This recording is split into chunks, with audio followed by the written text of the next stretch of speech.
When your partner works night shift, it can feel like you're in a long distance relationship despite living in the same house.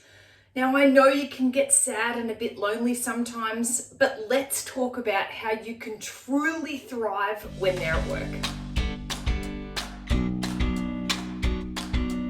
The first most important thing that you have to do, and I know this might seem harsh, but it is to accept the reality of night shift.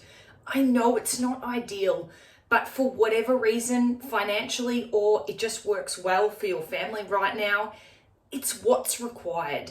Constantly talking about the negative aspects of night shift will only make things tense. The sooner that you can be okay with what's going on, the more motivated you're going to be to start a new project, make plans, and I think just be a genuinely happier person. If you love to romance about the good old days when night shift wasn't a thing when you guys met, maybe stop doing that. I don't think it's going to help very much. Next, we need to start looking at nights by ourselves in a positive way.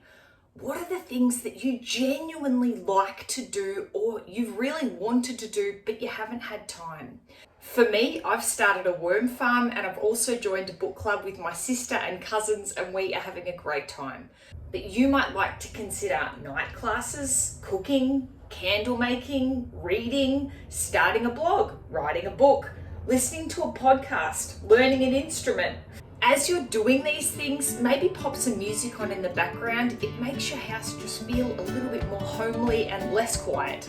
When you find an activity that you actually love doing and you're excited about, you'll almost look forward to when your partner does go to work so you can get stuck into it. Next is to be a team, act with kindness, and to really help each other through any rough patches. This schedule is hard, I'm not going to lie, but if you work together, communicate when something's not working, and to genuinely care about the other person and how they're feeling, you can make this work. What being a team might look like in reality for you is sharing a meal with each other before they go to work, but make it a technology-free zone. It could be respecting each other's sleep to make sure you're really getting that 7 to 9 hours.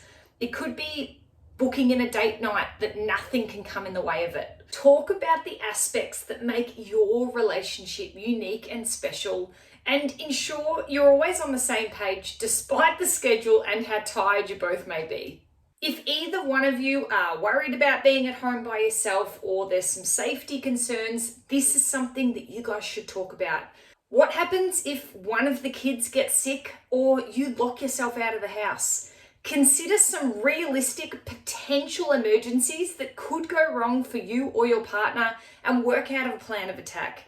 Doing this, I think, really helps decrease some of that anxiety and will make everyone feel a lot more comfortable. Because the time you and your partner have together is so precious, I know that it can become a little bit serious when you are together, but just remember to laugh and not take each other too seriously. You do love each other after all, and this is supposed to be fun. If you're interested in more relationship advice, I think this video will be right down your alley.